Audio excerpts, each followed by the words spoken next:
Bonjour les amis, c'est Maria la poétesse. J'espère que vous allez bien, que vous avez passé une agréable journée. Moi, ça a été, malgré la pluie. Ce soir, je vais vous raconter la légende du Vimont. Mais auparavant, abonnez-vous, marquez-moi j'aime. La légende du Vimont se passe dans la Loire. La légende du Vimont.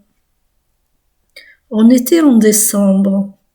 On ne sait plus toutefois en quelle année. C'était peut-être au XVe siècle.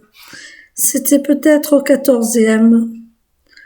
Peut-être même était-ce au temps où les bêtes parlaient. En tout cas, il y a bien longtemps, la jeunesse paysanne s'en allait faire la veillée au Maziou. À l'orée du bois, ils rencontrèrent un étranger qui semblait les attendre. Si les villageois furent imprudents, les jeunes villageoises, en vérité, furent bien autrement légères. Elles invitèrent l'étranger à les suivre. La curiosité les dévorait. Elles souriaient malicieusement. Leurs regards brillaient comme des étoiles. Il va de soi que c'était un magnifique jeune homme. S'il eût été laid, vieux ou mal vêtu, toutes ces jouvencelles vous l'eussent laissé sur la lande.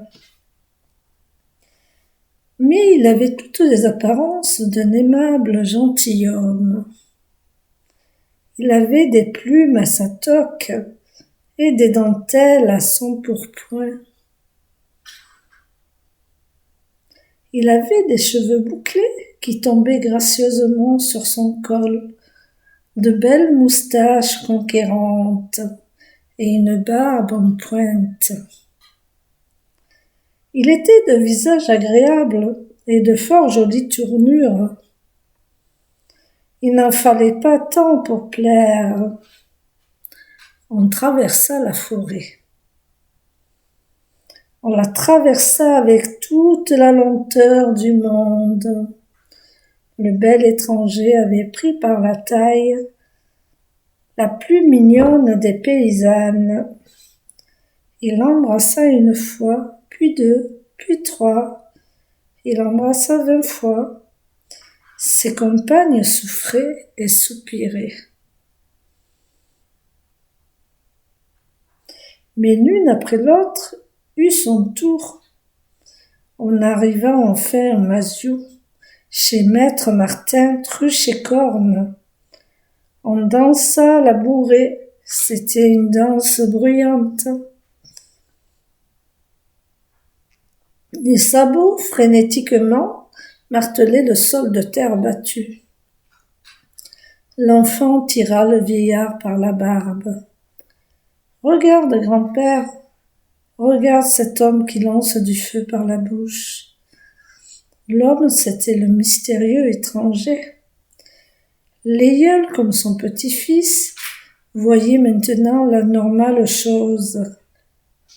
Les yeux phosphorescents du monstre, ses pieds fourchus, les jets de flammes qui s'échappaient de ses lèvres. Le diable en s'arrêta de danser dans un brouhaha affolé. Des jeunes filles se trouvaient mal. Plusieurs que le malin avait embrassées se voyaient déjà au fond des enfers. L'infernal danseur n'était plus là.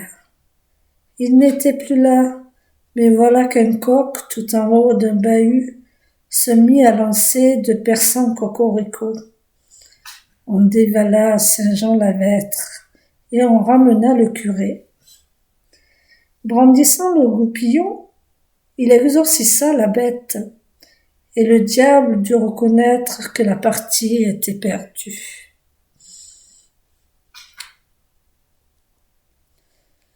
Mais c'était en somme le plus inoffensif des diables. Il demanda lui-même à s'en aller. On lui ouvrit la porte. Les gens, cependant, craignaient quelque mauvaise niche. Il poussa la condescence jusqu'à les rassurer. Il pouvait s'en aller de mille façons. Il pouvait s'en aller en eau. Il pouvait s'en aller en feu. Il pouvait s'en aller en vent. Un ouragan et moins encore qu'elle n'eût point lieu sur sa paroisse. Et le diable s'en alla jusqu'au Vimont. C'est de là qu'il se précipita dans les abîmes. Mais la violence du vent fut telle que toute la végétation fut anéantie. Il n'y repoussa jamais rien. Et voilà pourquoi le Vimont a son sommet pelé. J'espère que ma légende vous a plu. Je vous souhaite une bonne soirée. À bientôt.